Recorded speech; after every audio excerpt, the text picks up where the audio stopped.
QC এবং মাননীয় বিচারপতিদের মধ্যে প্রায় প্রত্যেকেই এই তত্ত্বাবধায়ক সরকার ব্যবস্থা রাখার পক্ষে মত দিয়েছিলেন।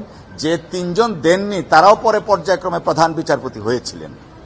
তো যাই হোক, পরবর্তীতে উনি যে প্রথম রায়টা দিলেন সেখানে বলেছিলেন 2011 সনে যে 2টা টার্ম আরো থাকতে পারে।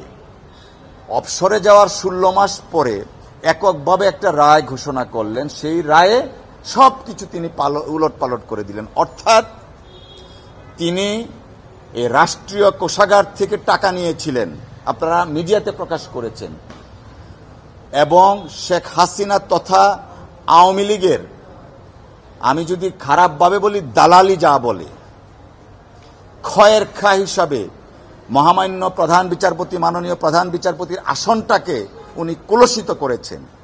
এবং পাপী এই খায়রুল হক সাহেব আমাদের আইন অঙ্গনকে কলুষিত করেছেন।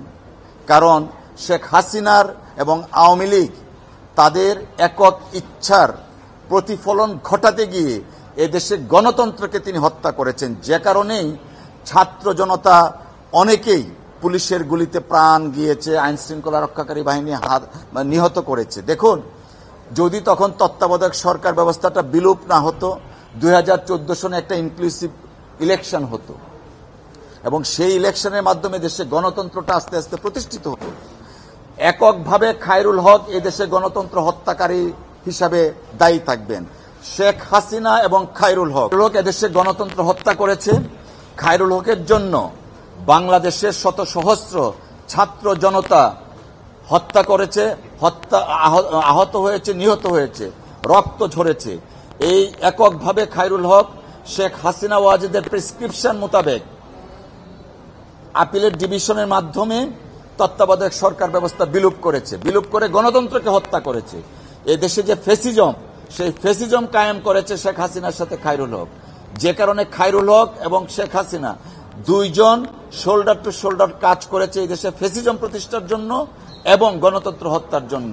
তারই ফলশ্রুতিতে আজকে শত শত ছাত্র নিহত হয়েছে, শহীদ হয়েছে, মানুষ শহীদ হয়েছে।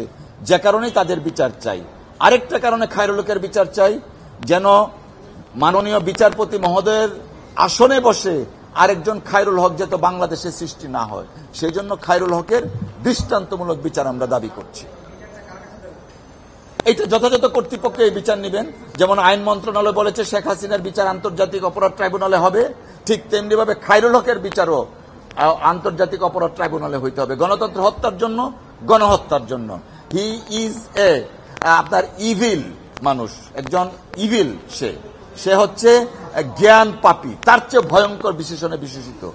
ঠান্ডা মাথায় খায়রুল হক আমাদের জুডিশিয়ারির যা ক্ষতি করেছে, দেশের যা ক্ষতি করেছে, গণতন্ত্রের যা ক্ষতি করেছে, এককভাবে শেখ হাসিনার পরে আর কেউ করে না, একমাত্র খায়রুল হক করেছে।